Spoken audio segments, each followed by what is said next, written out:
इंदौर के नजदीक ग्रामीण अंचलों में सैकड़ों की संख्या में पढ़े लिखे व सरकारी एग्जाम पास कर अतिथि शिक्षकों का दर्जा पाने के बाद अपनी सेवाएं देने वाले शिक्षकों पर अब रोजगार छीनने को लेकर प्रदेश की सरकार के सामने आवाज उठाना उन्होंने शुरू कर दिया है। उनका कहना है कि जब हम सभी नियमों का पालन कर सरकारी स्कूलों में पढ़ा रहे हैं तो हमें क्यों निकाला जा रहा है।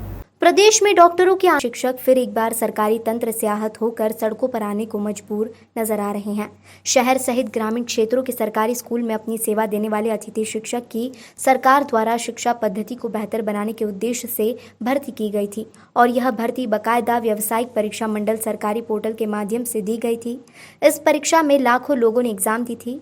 इसमें से करीब 2 से 3 हजार लोगों का चयन किया गया था और 4 सालों से यह अपनी सेवा विभिन्न सरकारी स्कूलों में दे रहे हैं। अब इनकी सेवाओं पर सरकार ने एलिजिबिलिटी के नाम पर हटाने की कार्रवाई शुरू करने की आहट से अतिथि शिक्षकों में भविष्य को लेकर चिंता करना शुरू कर दिया है।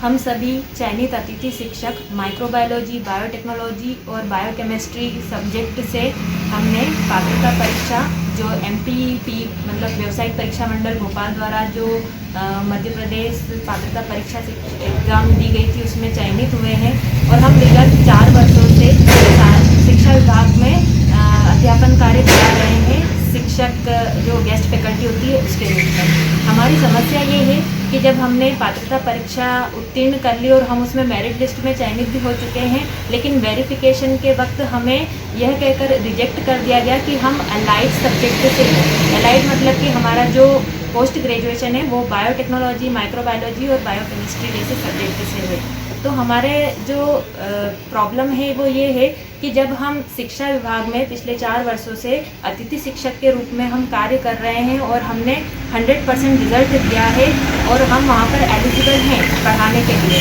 लेकिन जब परमानेंट टीचर की बात आती है तो हमें ये कह के बाहर निकाला जा रहा है कि हम पढ़ाने के लिए एलिजिबल नहीं हैं। हम 4 सालों से शिक्षा विभाग में गेस्ट फैकल्टी के रूप में कार्य कर रहे हैं और हमें DPI द्वारा सर्टिफिकेट भी दिया है। PG कर चुके हैं, उन्होंने पात्रता परीक्षा में मेरिट सूची में अपना स्थान प्राप्त किया है और अब वो हमें इससे बाहर कर रहे हैं। तो ये तो हमारे साथ सरासर नाइंसाफ़ी है।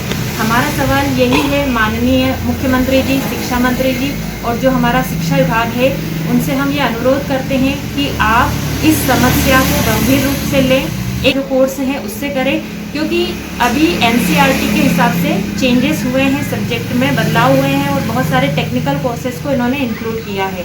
और बात आती है एलिजिबिलिटी की, तो बहुत सारे ऐसे अभ्यर्थी जिन्होंने कोर सब्जेक्ट से अपना PG किया है वो क्वालिफाइड ही नहीं हुए हैं और जो पात्रता परीक्षा ली गई है उसमें जो फर्स्ट रैंक आई है जिस कैंडिडेट की वो खुद बायोटेक्नोलॉजी से है। तो अब आप ये बताइए कि अगर हम एलिजिबल ही नहीं होते तो हम ये एग्ज़ाम क्वालिफाइड ही नहीं कर पाते।